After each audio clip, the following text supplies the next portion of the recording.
This was written in the spirit of good news. I don't know about you, but I can use some good news. So everything on my report is good news, including celebrating what we last did just a few, I'm going to say a few days ago because it feels a few days ago, but I don't think we celebrated and stood enough in our housing workshop recap. So I'm going to start there. The cost of living in San Diego is one of the highest in the nation. As the second largest school district in the state, we're doing everything within our authority to support our staff and educators to have a good quality of life, from pay that's higher than the state average for school districts to fully funded benefits, and now we're adding affordable housing to that list. Last month, our Board of Education took important action to ensure our workforce has the opportunity to live in the communities they serve. I am proud to say we have nearly 3,000 units of affordable housing in the pipeline to be built on San Diego Unified owned properties. We have some more due diligence to do on the proposals. The board decided to move on to the next round, but assuming they all hold up, we're on track to more than double the amount of housing ever built by school districts.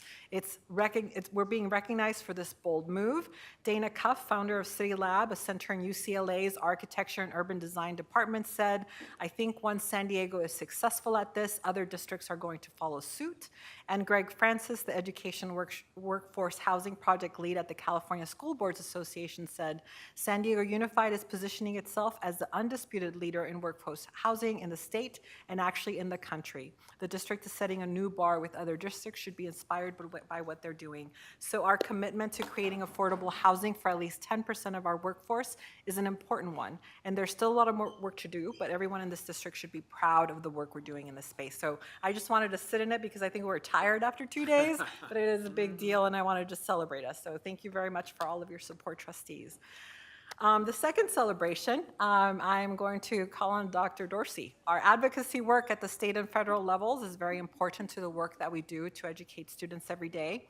Last week, we learned that Congresswoman Sarah Jacobs in the San Diego congressional delegation was able to secure an $850,000 appropriation so we can create mobile washer and dryers for our students and families who experience homelessness. Wow. Is Dr. Dorsey, Dorsey, I don't know how you're going to pull it off, but I believe in you. All right. Yeah. Student wellness is our top priority, and being able to provide access to this type of service at our schools helps boost students' confidence, which helps them excel in the classroom. We already have some schools that have on-site stationary laundry for children who need it, but this will allow us to help even more students at more schools.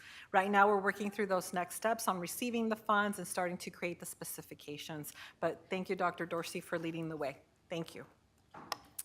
And to conclude my superintendent's report, I would like to share with you that some of our schools and our school leaders are being recognized by prestigious organizations. NCUST, the National Center for Urban School Transformation, our schools were selected as finalists for 2026 National Best Urban Schools Award. They are Dewey Elementary, Garfield Elementary, Nye Elementary, Sequoia Elementary, and Salk Elementary.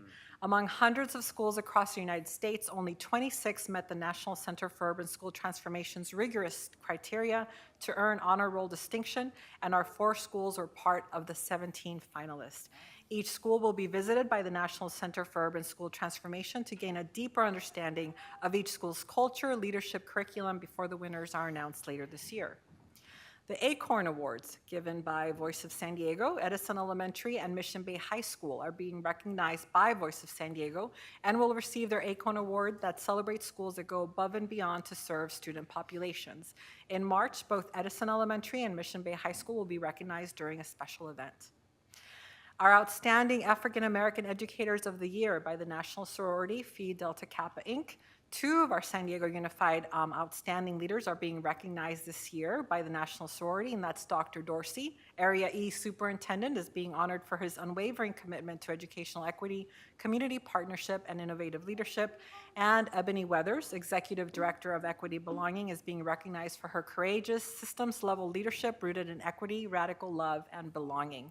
Both will be recognized for these outstanding achievements on Saturday at the 39th Annual Outstanding African American Educators Awards Breakfast at San Diego State.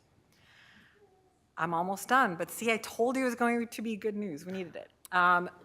Association of California School Administrators, ACSA, and the San Diego County School Board Association region. So 2 different organizations. We have 4 educators who were named winners of different awards presented by these 2 organizations.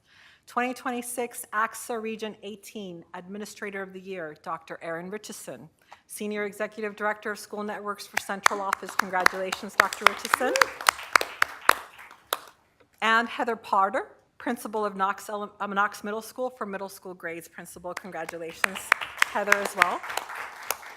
We also have Scott Sodi, CAC member and past president for Parent Volunteer of the Year. So I'm going to give him a round of applause too. And last but certainly not least, the 2026 San Diego County School Boards Association School Board Member of the Year, our very own Dr. Sharon Whitehurst Payne. Woo!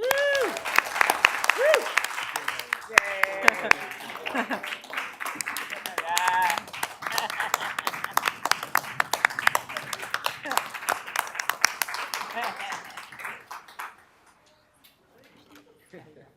That's my good news report.